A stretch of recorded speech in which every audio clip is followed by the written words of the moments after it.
So we start with prayer. And these pillars are intended to cover every aspect of our common life together. We start with prayer. We move this page, as you'll see, gets very detailed very quickly. So I'll just linger here for a moment. Each of our 4 pillars, pray, learn, act, and advocate, we've separated out to create really an overwhelming amount of information. To be totally honest, we want anything and everything that could be like a hors d'oeuvre table for people to be tasting and trying on different things. This isn't intended to start people's imaginations going wild, so that each church that we work with can begin to find a path that works for them where they are. So what another core assumption, every parish is different, every group has different needs. We're not trying to make a one size fit all kind of patriarchal model where we just drop information on people. This needs to be emergent.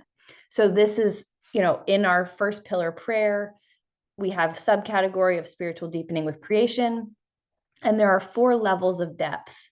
So prepare, plant, grow, and harvest. And each of those 4 levels is intended to offer suggestions and to spark imagination for a parish that might want to get deeper and deeper involved in this particular area of this pillar.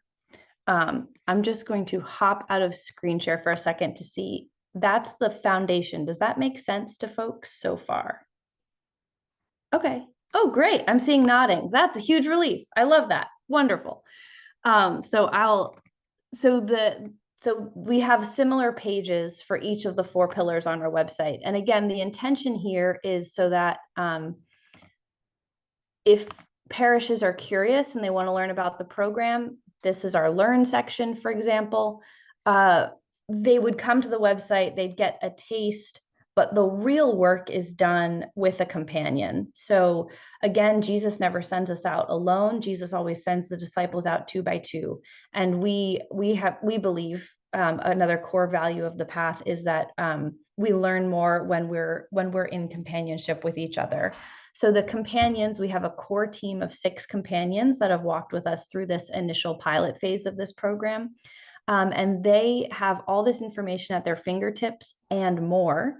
Just looking through the chat of this group, I mean, every one of the dioceses represented is going to have an entirely different matrix of nonprofits, of organizations that are involved in this work, and an entirely different matrix of concerns and emerging challenges. So we want these companions to really be integrated into the community and have all that stuff at their fingertips. So they lean on these things like we have on our website to have some ideas, but that's just a starting point. So again, this is not a prescriptive list for parishes. Not every parish needs to show a movie on an environmental issue and then perform a bio blitz and then invite a speaker, for example. It's just ideas.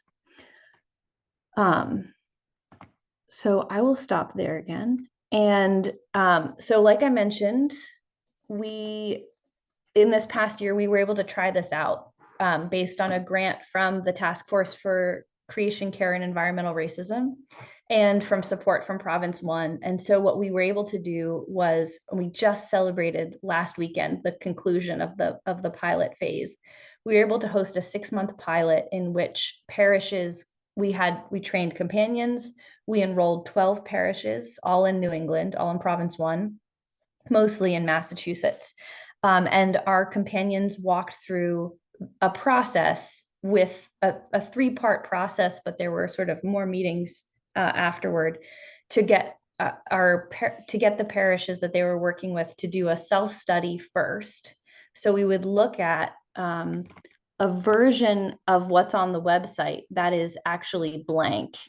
So I'll show you what that looks like. And then after I go through this quickly, I'll invite everyone to engage in this so we can all go through sort of our own abbreviated version of the path together tonight. Yeah, Rachel, can I, when you surveyed everybody about how much they knew about this, there's only a few hands that had raised. Yep. So I want to before you go any further, I guess I want to ask, what problem are you guys, describe to us what it is you're trying to solve. Describe to us what you think the present situation may be and what the present situation you think this is lending itself to. Give us a little context before you move. I just felt like, Yeah. oh, I was surprised actually at how few people actually knew anything about this. So let's, okay, does that make Great sense? question. Yeah, please. I'm so in the weeds on this, not just because it's planting season in Vermont. I really appreciate the questions. I think, and Margaret, feel free to jump in if you see me going off the rails. I think the problem that this is attempting to solve is a noticing that there is a vast and ever expanding bibliography of creation care resources. I mean, this stuff really took off in the 60s and 70s, and we could have pages and pages and pages of resources that are available, that a lot of them are free. A lot of them have been in print for 20 years, that parishes could have access to, and they decide for whatever reason not to. Maybe it's because they don't know where to look. Maybe it's because they don't know where to start. Maybe it's because there are so many reasons. So what we're attempting to do with this is to say, okay, we have all this information. We've had access to it since, conservatively, let's say the 60s, and we haven't made significant progress overall. Maybe it's not a problem of information. Maybe it's a challenge of relationship. And so by providing a relationship with a companion who can sift through the information and really walk with the parish, what we're seeing so far through the pilot version of this program that we've done is the feedback we're getting is that this is the most impactful creation care program that parishes have ever engaged in, and that the companions are what provides the value. So it's not a crisis. We're not in a crisis of information. As Jerry, as you said, we're in a spiritual crisis, and it's about deepening our faith. So that's sort of what we're attempting to lean into. Does that answer that fully? I can jump in too, Rachel, if that's all right. Yeah. Yeah, thank you. No, just to add on to what you were saying, what came to mind with Jerry's question was like, what's the problem we're trying to address? My one word answer would be, we have forgotten who we are.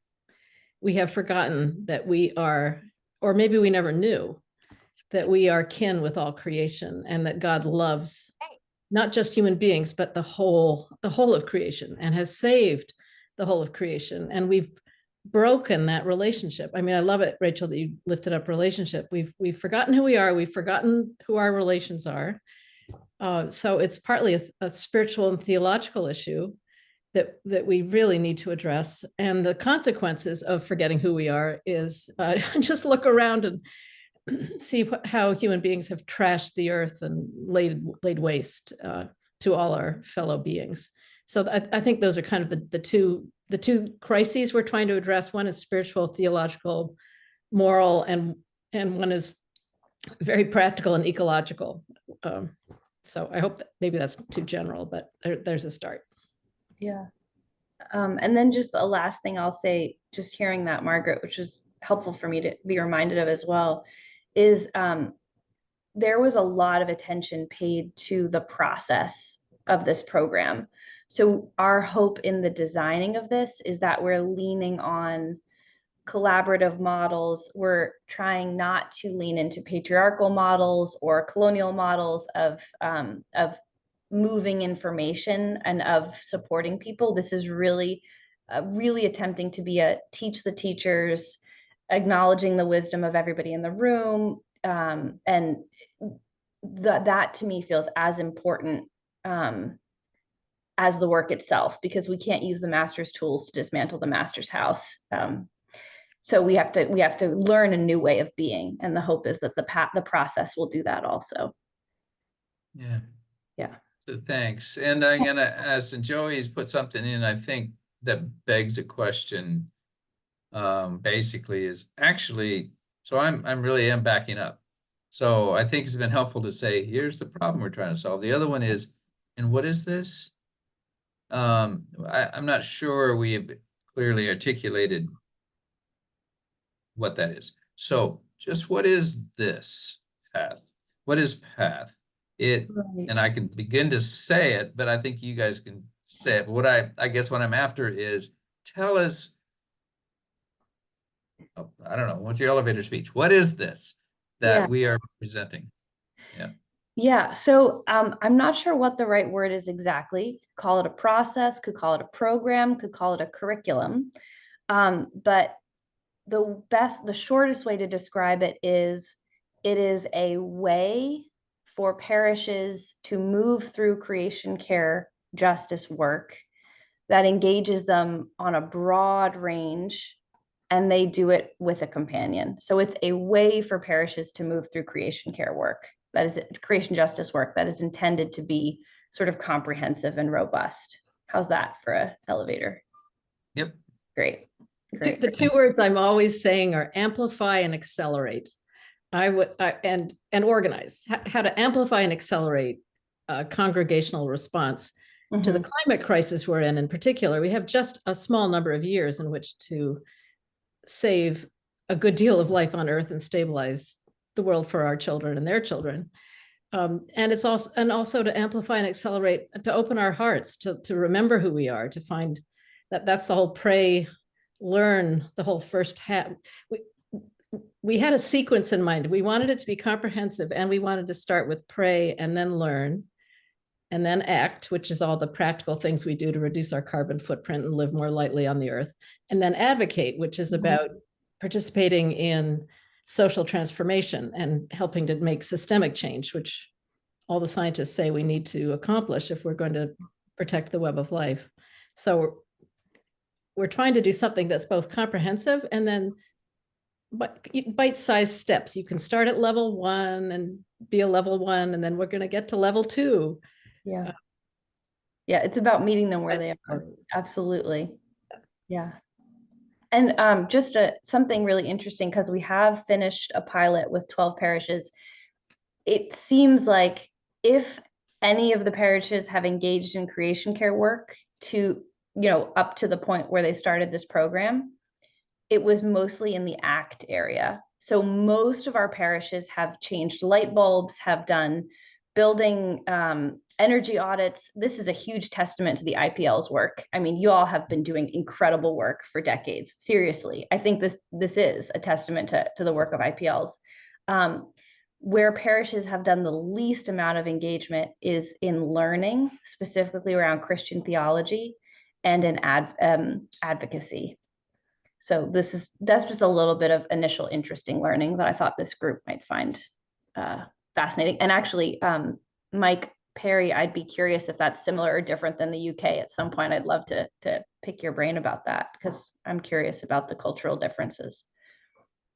But are there other questions, Jerry, that would be helpful to guide this before I go into more about the process? No, I think that gives us a context. I just really felt like we kind of like, wait a minute, let's make sure everybody knows, and then we can dive. Okay. So proceed. Okay. Unless folks in the room really, actually, for you folks in the room, I guess sorry, I'm going to invite this. I will invite you to ask right now, because it's important for you to say, oh, this is relevant to the work I'm trying to do. If you don't understand that relevance in this moment, I invite you to ask about that before we proceed. Yeah, please. Yeah, because we need you to, or want you to see, oh, this is a comprehensive thing that might help me. Right. If you don't see that, I want you to ask right now before we move forward. Anybody's good? Enough at least? All right. Proceed. And it might be that we answer that question in the doing of a little bit of the path work, which I find I'm a very experiential learner, as evidenced by having a farm. So this is basically everything that you saw on the website with none of the action items or suggestions in it. So when a companion sits down to work with a parish, the first thing that they're going to do is encourage the parish team to put down everything they've done in these different categories as they might find it appropriate. So in the pray category, marking holy days of creation, Rogation Day Sunday is one that comes up a lot. Joining creation and worship, there's a parish I'm working with in Connecticut that has a Wednesday afternoon outdoor Eucharist. That's the kind of stuff that's going to go in there. In the learn section, there might be, we ran a book study using Braiding Sweetgrass from Robin Wall Kimmerer. Okay, that's Indigenous and Earth Wisdom. Love science and ecology, lovely. This keeps going for all 4 categories, act and advocate. So at the end of the first session, each parish has its own grid that it made. So the parish as a group can look back and say, wow, we're really engaged in act. We've done, and usually it's all right in this category right here. If you can see, it's all in energy. We have flipped all our light bulbs. We have done our building audit. We've put solar panels on in a lot of cases. That's one of the first things that's going to come out of a parish's mouth when we start working with them is, oh, well, we've thought about doing solar panels. They're really engaged in that. And then, advocate. So they'll say, oh, well, maybe we haven't done as much advocate, and let's think about that. We also put things in here that are going to push some of the parishes, like finance, divestment, investment in green source, like all of it. How much of the endowment is funding oil and how much of it isn't? We're looking at all of it. This is comprehensive. So that's the first session. The second session is sort of a follow-up on that to really dive into using that grid that the parish has just made. Where are places using that grid and then using the one that's on the website in conversation? Where are the places that are catching the imagination of the parish? So it's almost a lectio divina, if y'all are familiar with that process, a reading of the Spirit in the written word, in the story that the parish has of itself, to find where God is calling them to go deeper as a team.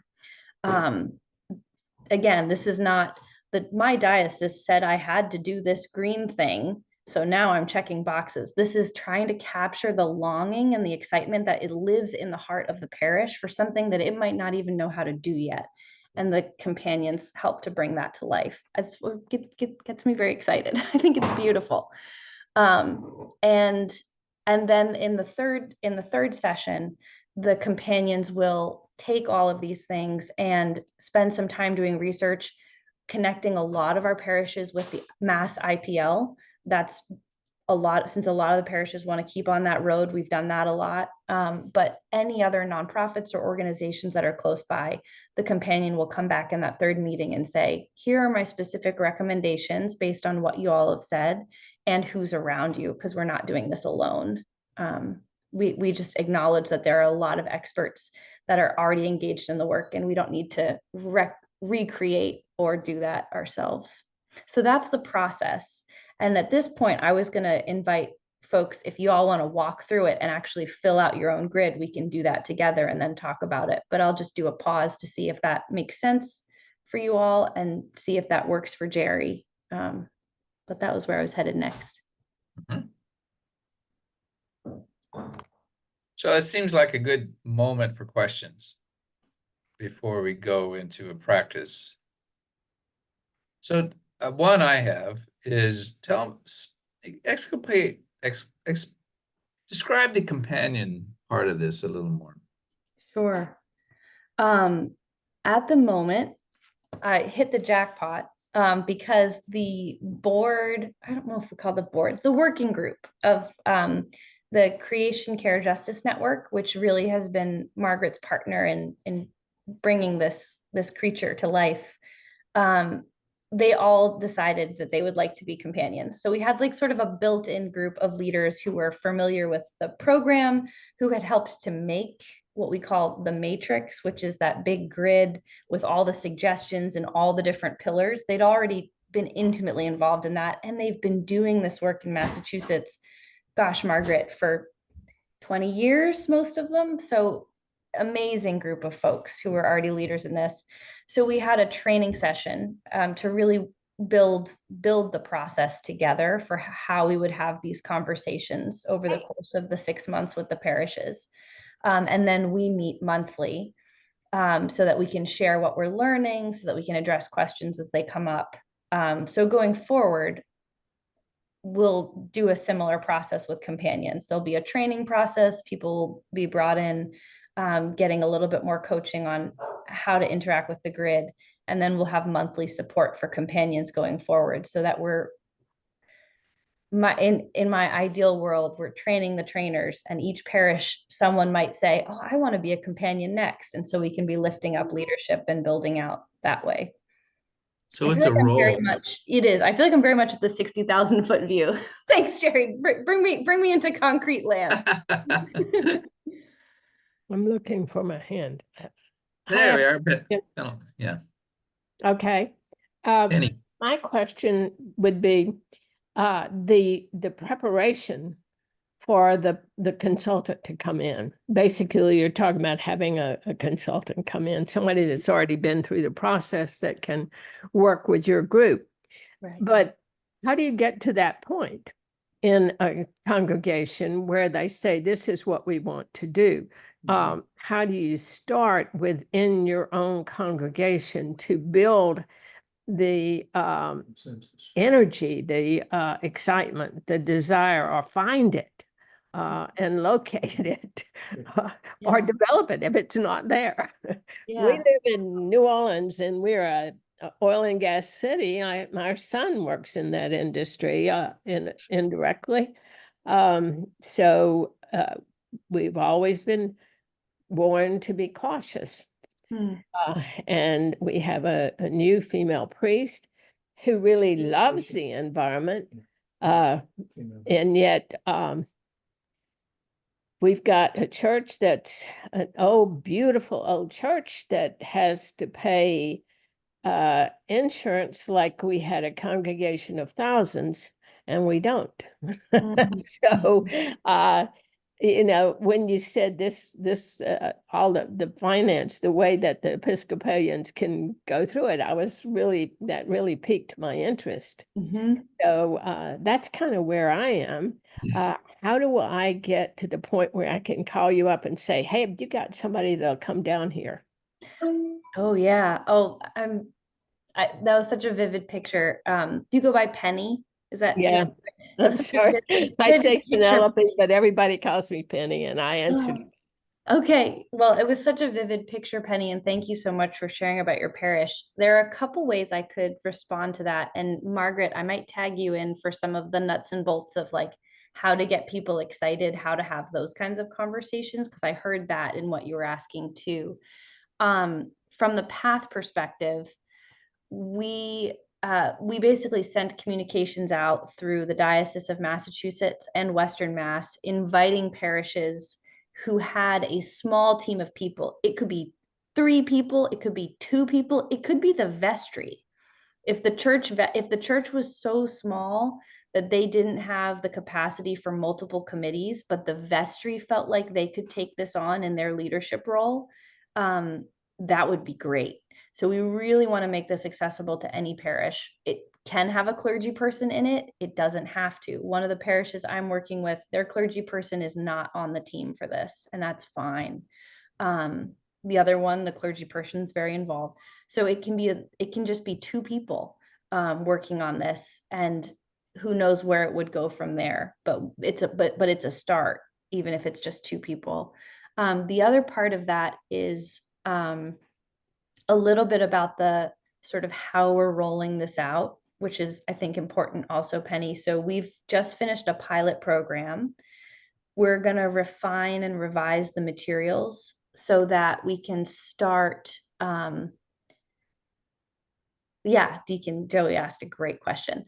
So that we can start rolling this out on a church-wide basis. And so far, it's really huge props to the Diocese of Massachusetts and the Diocese of Western Mass for funding this to make this happen, rolling in the grants that we got also. But we're looking to shift the program to the province 1 level at the moment, especially because of the timing with General Convention. Ideally, this would be an amazing staff position for the Episcopal Church, full stop. But we're going to make it work from where we are. So I'm working on developing a network of people church-wide who we can get the back end materials to, and then they could take and adapt for their diocese and do the work of training companions and do it. So in New Orleans, I don't know if you have a creation minister at a diocesan level, but that would be a person I could talk to and do a little bit of training sort of as a large group. And then that person would hopefully have the time to implement it on the ground. We do have an environmental commission, and we do have a minister that's the lead, and we're members of the committee. Yay. So we do have some start already. Yay. But so that would be where you would start, is with us then, which is, I guess, why we're here. Great. Oh, yay. Look at us making roads already. There are 3 of us, in fact, and Joey is the father of the 3 of us. So we got 4 of us here. Great. Oh, great. Yeah, there's good energy down in New Orleans. Great. If you're looking for Crawfish too. next level. Crawfish too, my husband said. All right. All right. Well, you all come up to Vermont and we can have some snow, and I'll come down there and have some crawfish. Sounds real good. Okay. Yeah. Margaret, was there anything that I missed that came up for you? Well, it's just such a big question of how to encourage each particular congregation to move forward in caring about the earth and understanding the connection between being a Christian and caring about the earth. First time I ever preached on this was in 1989, and I preached my heart out, and then a very nice woman walked up to me at the end of my sermon and said, at the end of the service, and said, thank you for preaching, but I don't get it. What does Christianity have to do with ecology? What does Jesus have to do with loving the earth? I don't get the connection. And so I realized Western Christianity has really lost those connections in a few hundred years. And so we have a lot of remedial work to do. This is where theology comes in, and basic teaching and spiritual understanding.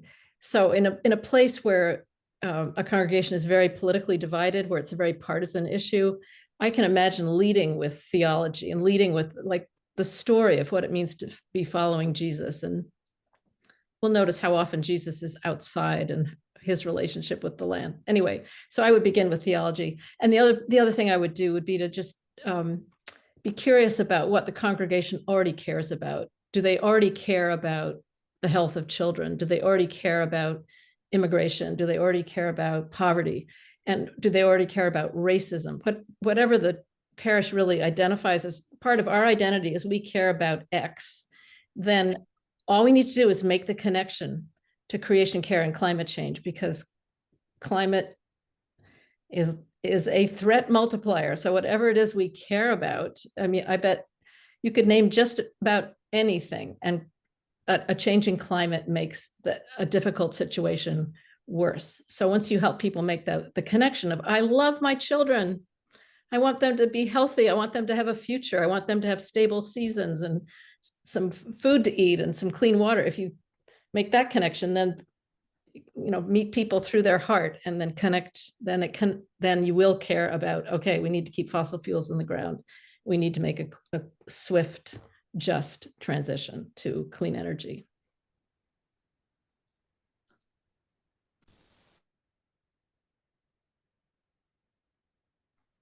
All right, so as you said, Paula, this is Peyton's question. I'm curious if you've seen any of that remedial theological examination and education take place as you assess the pilot congregation. So this is kind of my question too, Peyton. I'd love to hear a little insight of how did this go?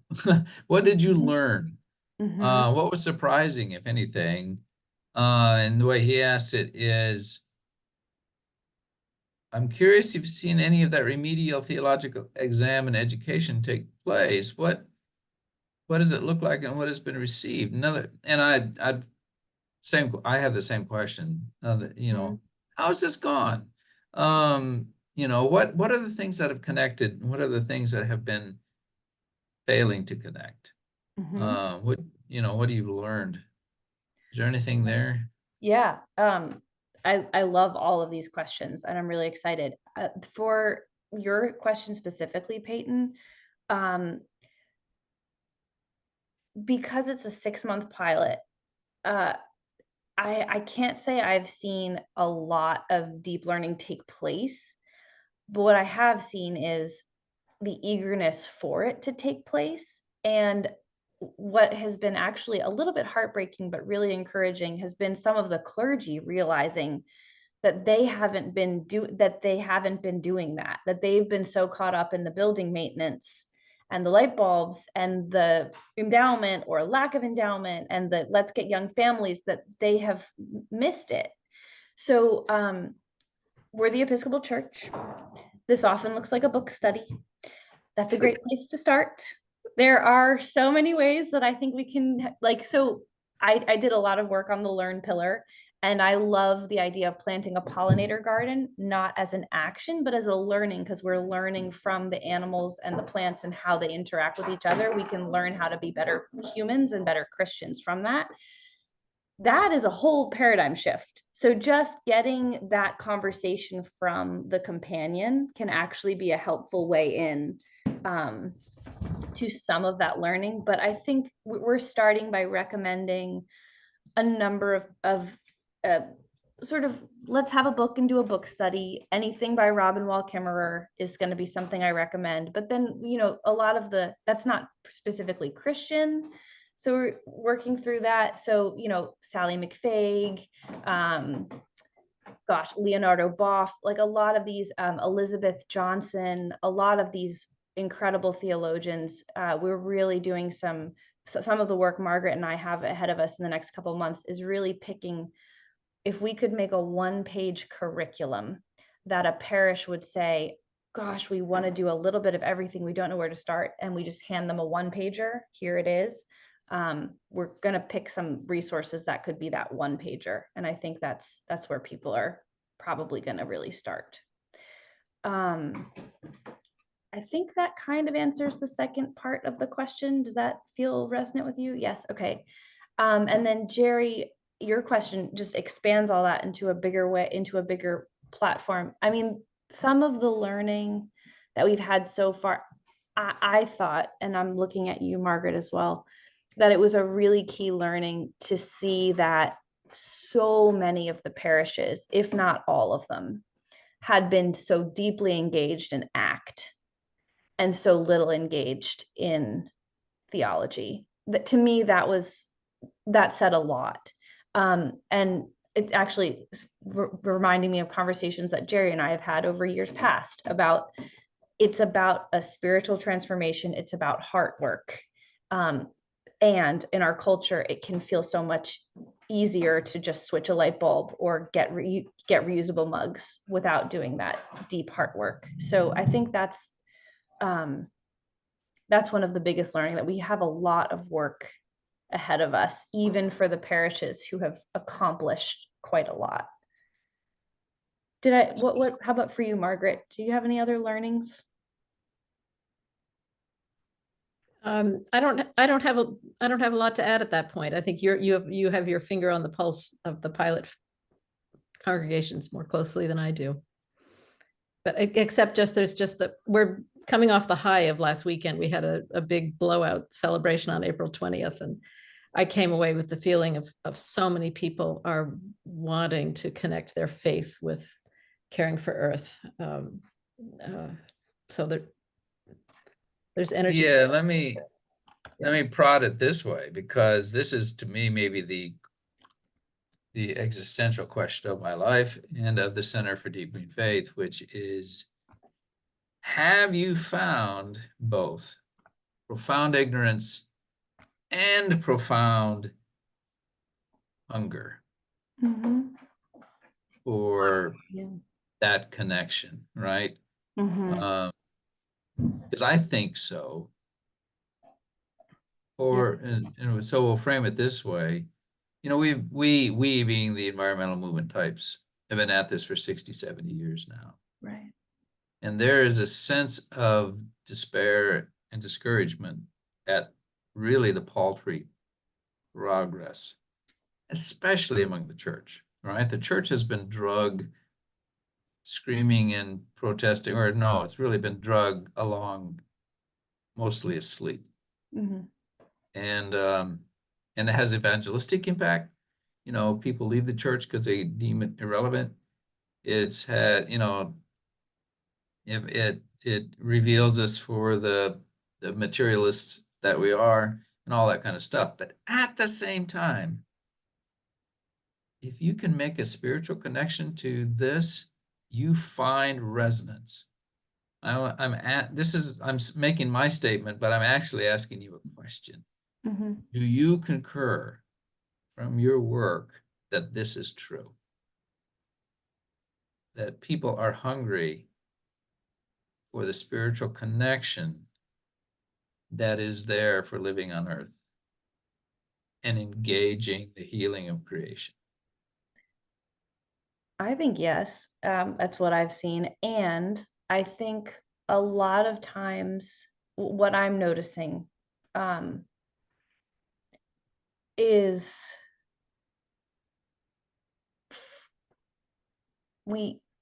many folks, and there are parts of me that do this,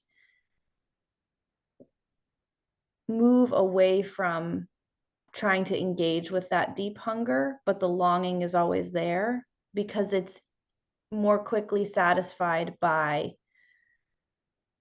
making sure the budget is balanced, wondering why there aren't kids in the pews. So I think there are layers of distraction that a contemplative approach and an intentionally slower approach can drop people down through.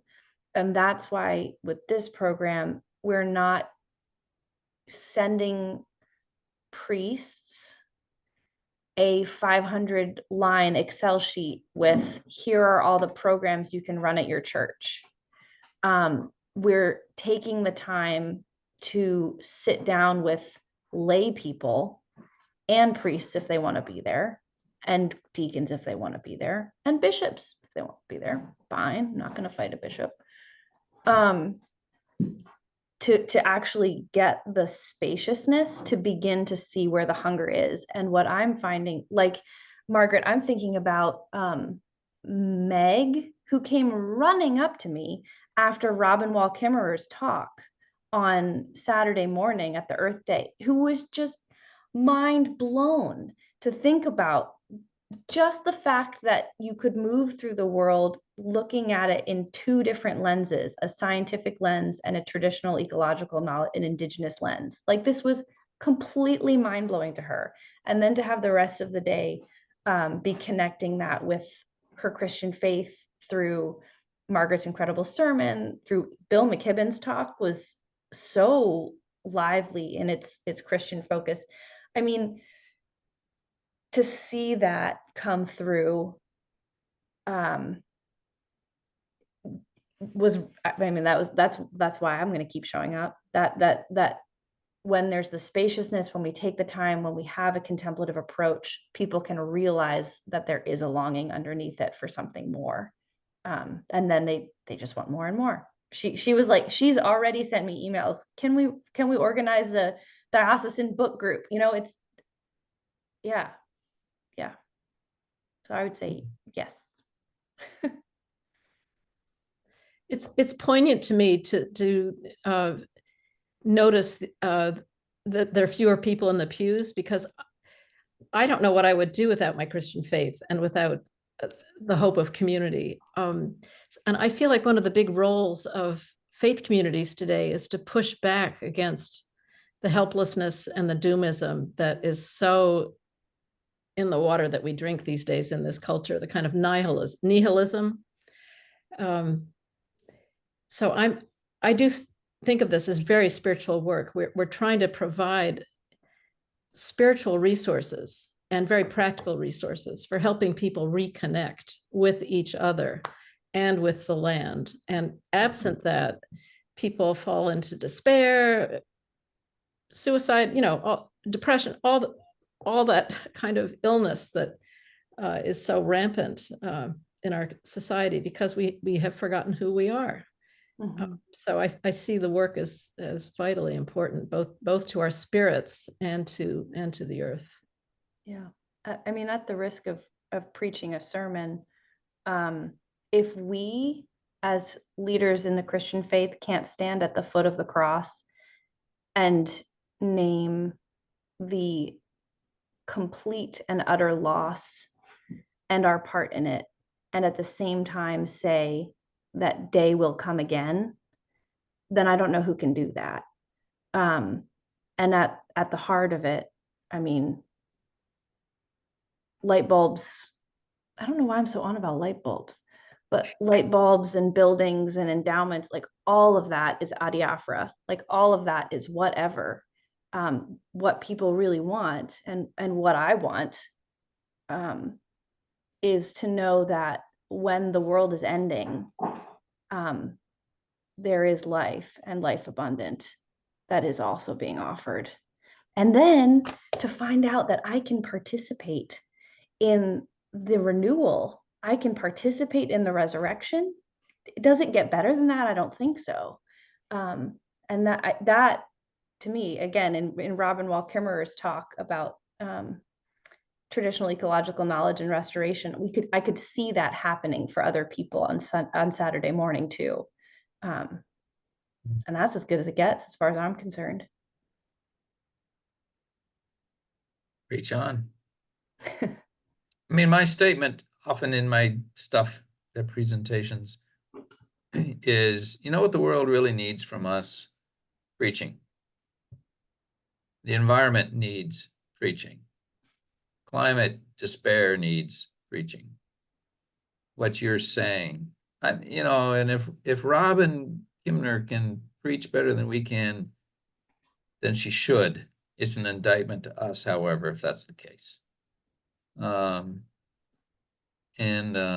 Anyways, and I had someone come up to me on Sunday after a class and say, I'm just this close to leaving Christianity. And it is hinged on whether we can make a connection between her right sense of living on earth and the Christian faith. So to all this conversation that we've been having, this is as much about evangelism in the right sense of the word, the good news in our hearts, as it is about climate change. And so anyways, with that,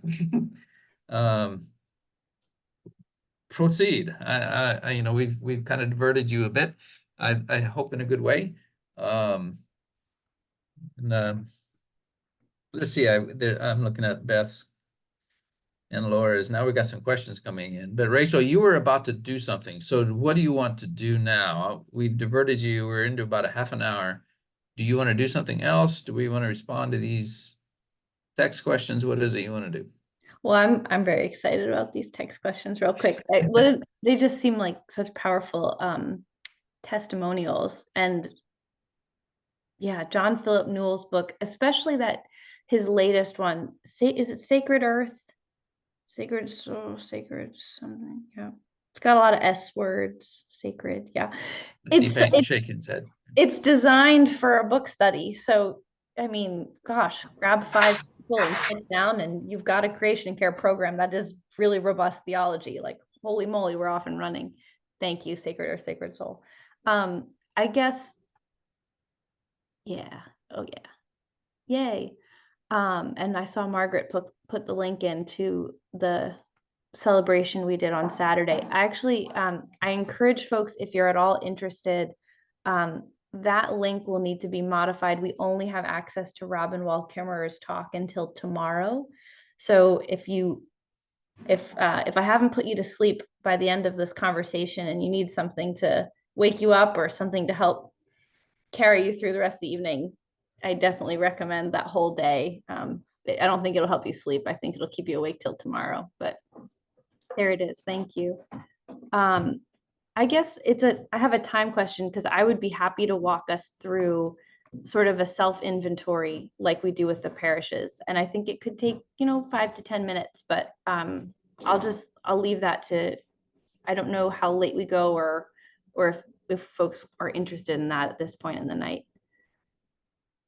So I guess I'm We looking have usually gone more than an hour. We've gone an Okay. hour right now. Okay. We don't, sometimes we make it an hour and a half, oftentimes we don't. So, 15 more, 20 more minutes I think is fine. As to Okay. whether people want to do this thing that you just asked, I don't know. You'll have to probe for that. All right. Maybe just a quick show of hands. Do folks want to do a self-inventory as pretending like you're a parish, but answering for yourself? Do folks want to do a little bit of self-reflection at this time of day? I'm seeing some nodding, a little bit. Okay. Yeah, with many apologies to Mike because it's now well into the wee hours of the morning. All right. Well, I will screen share this and because I think this will be fun. And I'll just walk us through this. So what I'll encourage you to do, if you have a pen and a piece of paper, would be to take a look at this empty grid that you see in front of you. And this is the pray and the learn areas. If there's anything that you've ever done in your life in the pray area around spiritual deepening with creation, marking holy days of creation, joining creation in worship, art and music for creation, anything at all, I encourage you to write it down. And I don't know about all the rest of you, but one of the ways that my white-bodied culture comes out is my desire to get it right. You can't get this wrong. So write down whatever it is that you think of as you look at these things. And if it ends up going in a different category eventually, that's totally fine. There's no way to get this wrong. So anything you've ever done in your prayer life with creation.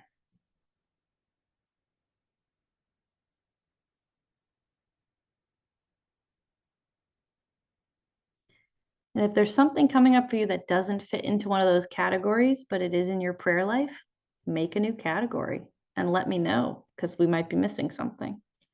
Anything in your prayer life at all.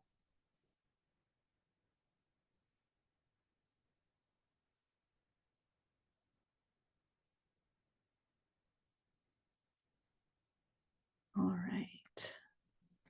Just gonna scan through for people writing. Looks like a lot of people have finished writing. So then I'll nudge us over to the right side of this page into the learn section.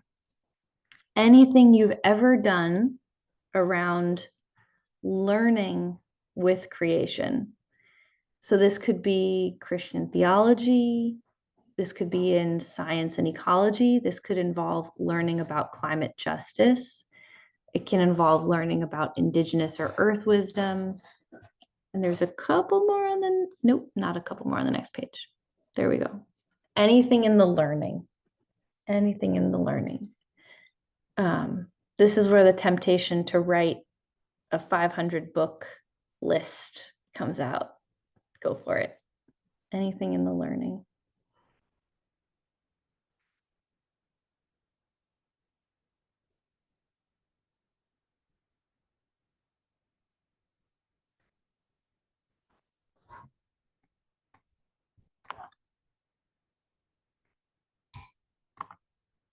Right. So we have 2 down and 2 to go. So anything you've ever done in the act pillar. So this could be an art piece, a storytelling piece. It could have to do with energy audits and energy usage, consumption and waste. This would be where composting or recycling or switching from single use to multi-use, anything around land, stewardship of land, and then anything around transportation, carpooling, electric vehicles, all of it. Anything in the ACT pillar.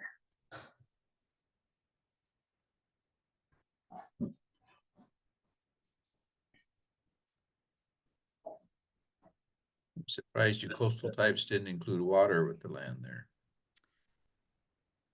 It often comes up in there, especially in the congregation I'm working with in Old Lyme with Anita Shell. They're big into water. And well, Anita was in Newport, Rhode Island before that, so much water all the time.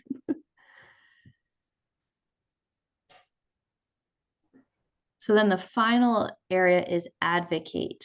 So we're looking at actually finance and climate disaster response are part of ACT, but advocate any communications, any connections with the wider community, citizenship, direct action, private sector advocacy, and public sector advocacy. These get into some technical things that I will admit my bias. I'm not an advocacy person. That's the part of the grid where I need to do my deepening. So citizenship having to do with engagement in voting, in the political realm, direct action having to do, for instance, protesting the expansion of Hanscom Air Force Base, which is a big deal in Massachusetts right now, which allows for more private jets to be flying in and out, which is just the worst idea ever. And then private sector advocacy and public sector advocacy, which is, you know, some of the lobbying and conversations and canvassing and getting folks on board with climate actions. So that's a big one, advocacy. So the difference between ACT and advocacy, action is more individual focused or small community focused. Advocacy is more organizing and outward focused, wider community. How'd I do on that, Margaret? Yay, thumbs up. Good. She can be taught as, I think that's a Aladdin reference. All right. So act, advocate, pray, and learn.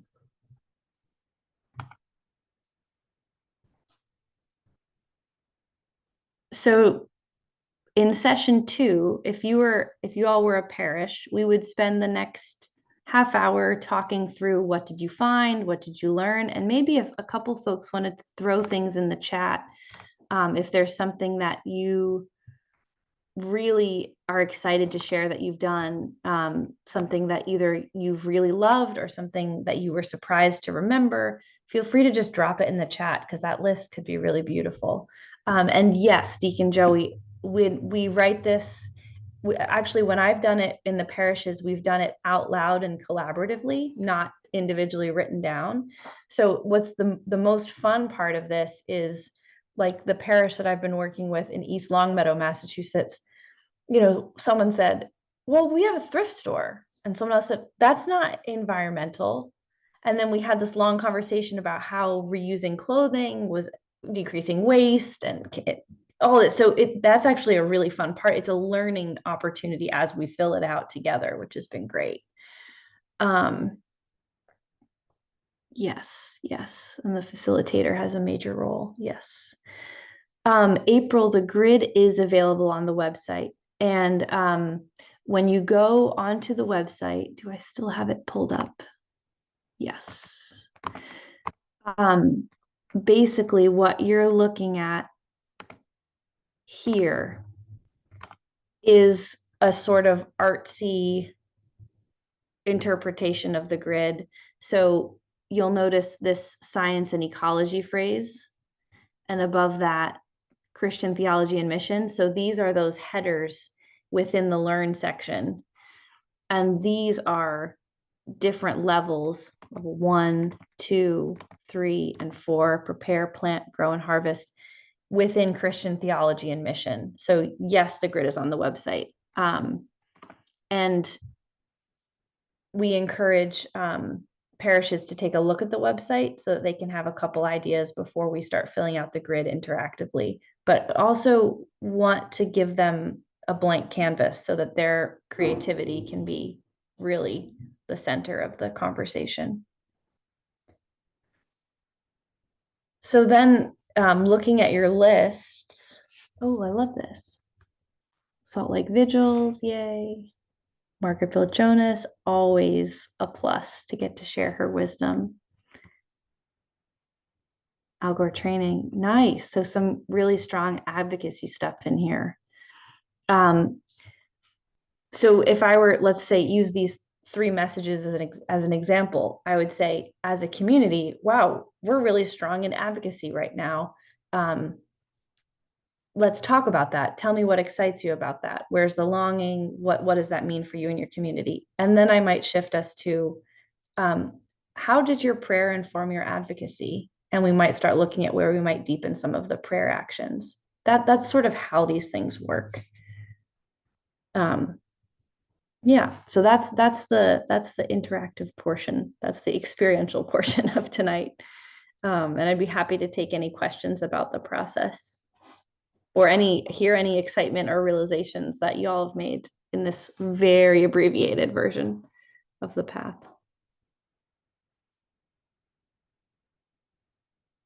I see Kristen. Yeah, sure. I just wanted to kind of affirm your process. It's a beautiful process because it's really affirming to people, because everyone can think of something that they've done, and it's also very expansive to see all those things and to begin to think of different perspectives of actions you can take. While I have the floor, I would just add, I'm very interested. I'm working with the Creation Care Committee of the Diocese of New York. Oh, and the committee is very interested in using this model.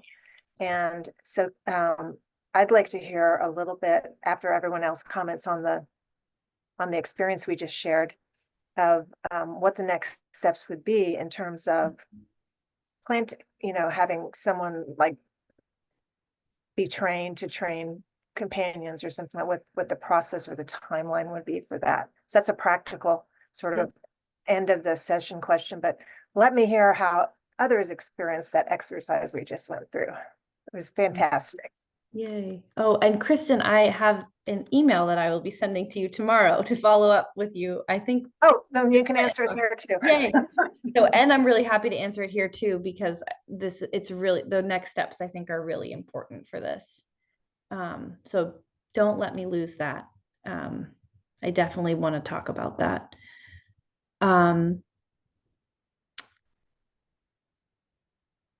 So I guess I'll pick up the comment from Beth, and then after we address the comments about this exercise, then I'll talk about next steps.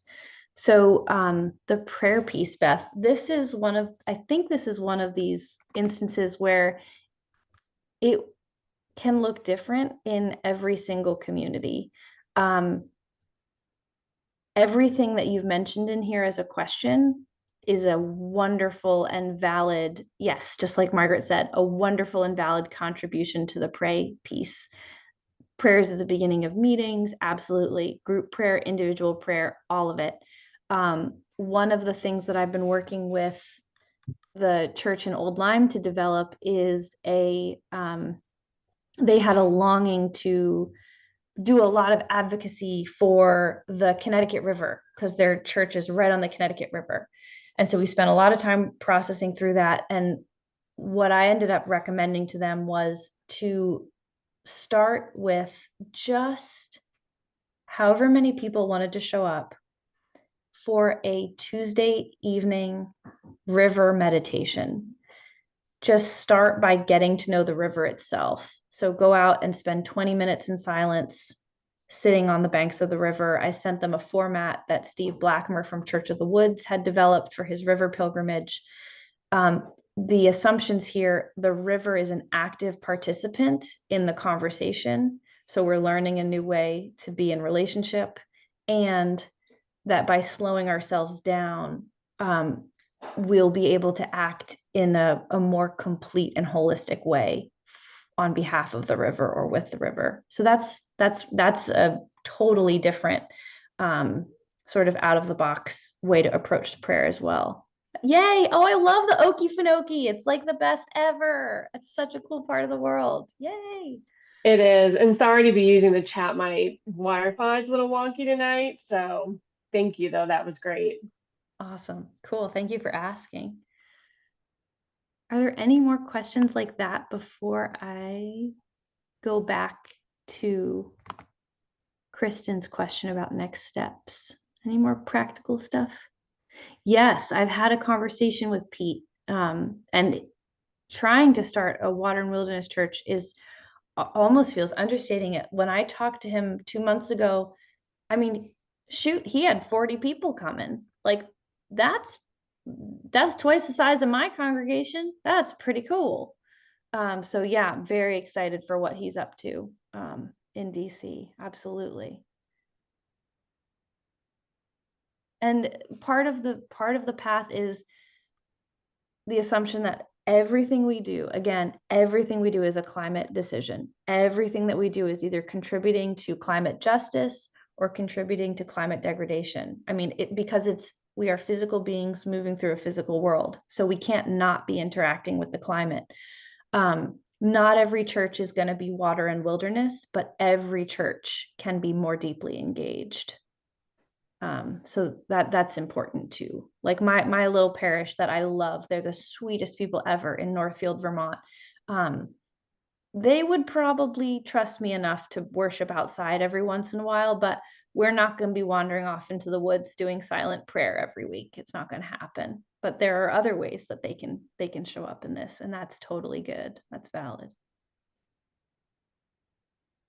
All right. Well, I'm noticing time and I want to make sure I address Christian's questions. So I'm going to just dive into that. Ooh. Okay. Mike, this is wonderful. I'm so glad you were able to be here, and I'm really looking forward to continuing the conversation when it's not the middle of the night for you. Amazing. Thank you. So next steps, we've just finished the pilot. We're hoping in the next 2 months, Margaret and I and the team at the Creation Care Justice Network to really what worked, what needs to be tweaked. Let's get these materials into something that's sort of marketable is not the right word because it's probably just going to be readily available. But let's get this packaged in a way that it makes sense to people other than us and that it's usable. My plan after that is to begin to have meetings, at least an initial meeting, and hopefully maybe quarterly meetings with a church-wide team. We've got interest from New Westminster in Canada. We've got interest from Colorado, Hawaii. I mean, Texas, Louisiana, and then now all of the people in this call. This is amazing. There's a list of people who want to be adapting this. So I'm imagining initial conversations, probably some trainings for getting into more detail about how we have trained companions and what to look for in companions. We'll have those conversations, I would think, in that network. And at the same time, I'll be developing another cohort of companions for Province 1, training them and soliciting parishes who want to be involved so that when we get to October, the hope is we'd be able to officially open enrollment for parishes in Province 1. And we'll take, my hope is we can get 10 companions, which means we would take, up to 20 parishes at a time if each companion had 2 parishes. And we'll just see how it goes. But so that my hope was we'd be starting in the fall and moving forward from there, getting new cohorts yearly and probably having an annual gathering for all of the parishes that are that are engaged in the path, so that they can meet each other and learn with each other then. Does that provide enough detail, or do you have follow-up questions about that, Kristen? Am I still off mute? So I understand how you're going to roll it out in province one, but for the other, I believe that you were referring to diocese that might be interested. How might they go about it?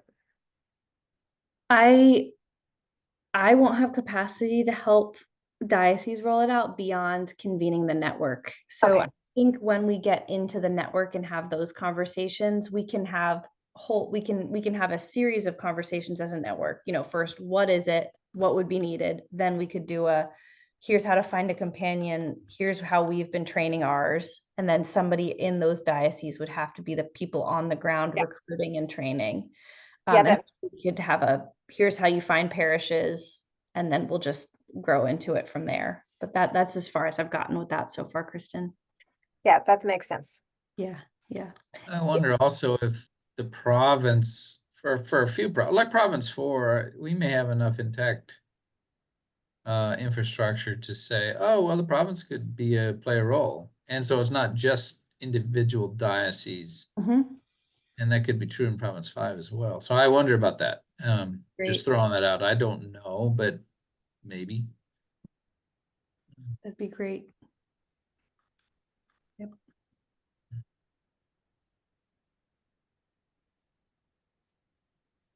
Okay, we are approaching the top of the hour enough to say we don't need to just squeeze time. That we're good if folks are good. So let's really put it out there. What else? Do you know where to start? Do you know what you might need next? Do you know if there's something there? And Margaret, I appreciate that comment about the near despair about Christianity. I do think that is actually an enormous issue. It's about saving the church as much as it is about anything else. In some ways, it seems to me. These people who are just on the edge, it's like, yeah, my heart breaks for them. Because actually, I think there's life. There's the life is there. And what's in the way? We're in the way. How do we get ourselves out of the way, or how do we get the clergy out of the way, or whatever it is that's in the way? How do we get that out of the way?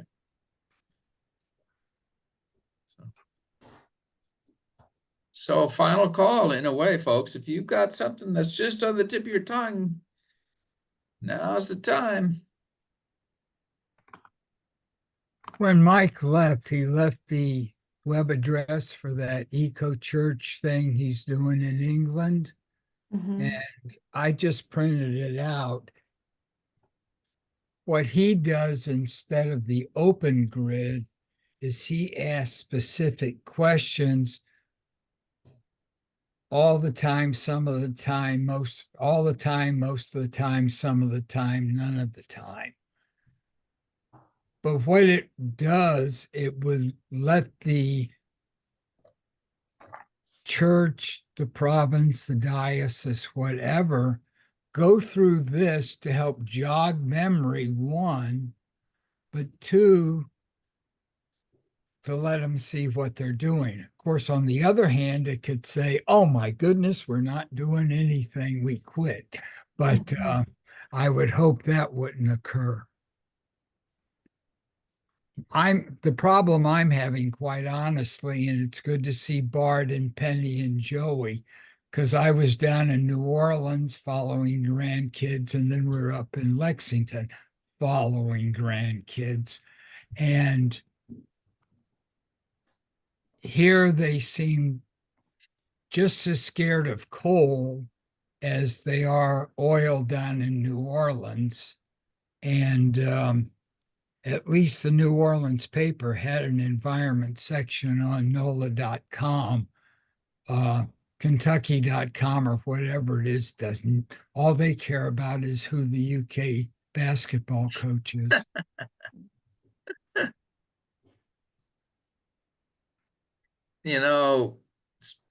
On the spiritual front, there's always been an undercurrent in Christianity that says maybe we are actually aliens. We're not meant to fit. we're certainly not meant to fit an extractive, exploitive economy. If it feels bad, maybe that's actually a good sign, but you have to have the kind of faith that embraces that. That's also where some of this becomes spiritual work. You know, how much should we actually be fitting? If we're fitting into this culture, is that actually a problem? And so on, those kind of things. Yeah, fools for Christ. And yeah, that's when the preaching really starts coming in. So Rachel, preach.